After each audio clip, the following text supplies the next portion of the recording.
Hello everybody at Richmond Baptist Church. Here we are, staying connected, being your extension over here in South America.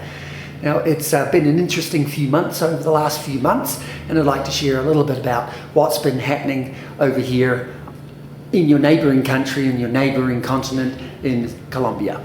For those of you who are new to geography, Colombia is just south of Panama at the beginning of the South American continent, and we have three mountain ranges joining the Andes. We have half of the country is Amazon plains, but the north half here is grasslands, and the southern half is jungle, right down into the Amazon basin here. Now, we are right in the centre of the country, and the country is about as long as New Zealand, but a lot wider, of course. And Bogota has the capital on the third mountain range before going down onto the plains. We have about 10 million people, twice the size of population of New Zealand, in the one city. Now, for several hundred years, the country has been basically Catholic, and just one or two generations ago, the generation up from me, were martyred by the government and by the Catholic Church, and just started to get a foothold. So by the time I got here in the 80s, that persecution had dropped off a bit, and small evangelical churches were starting to spring up.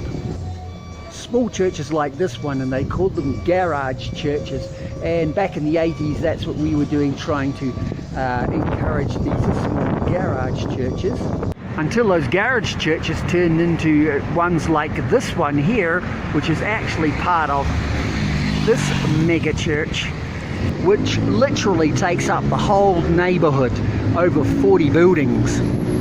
And that church has around about 70,000 members now, with 3,000 home groups, and in different parts of the city now.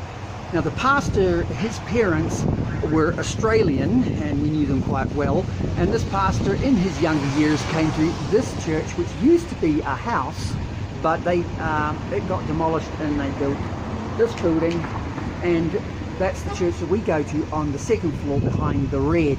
That's where we go. Now, with such explosive growth, we are concerned not so much with the numerical growth, but the spiritual growth of the church.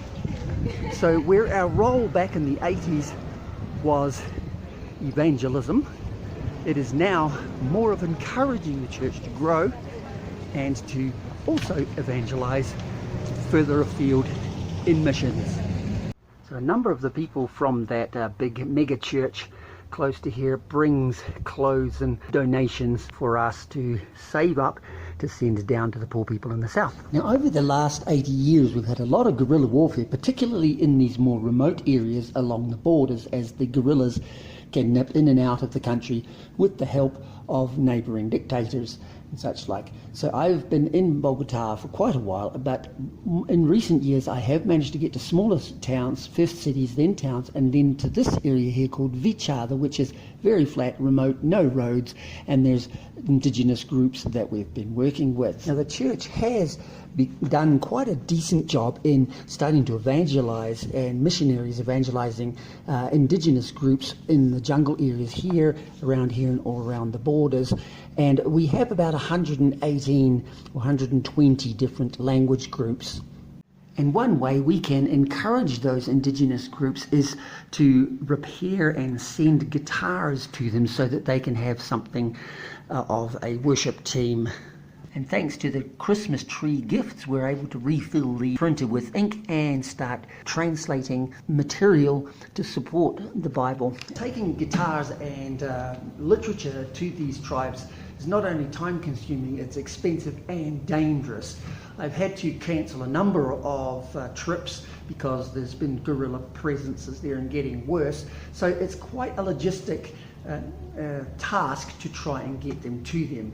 And it means coordinating with pastors, meeting people, traveling, and doing all sorts of logistics. So we would appreciate your prayers for first safety, and second for the logistics.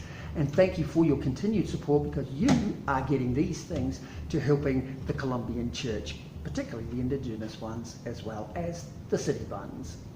God bless you all. We'll catch you the next time.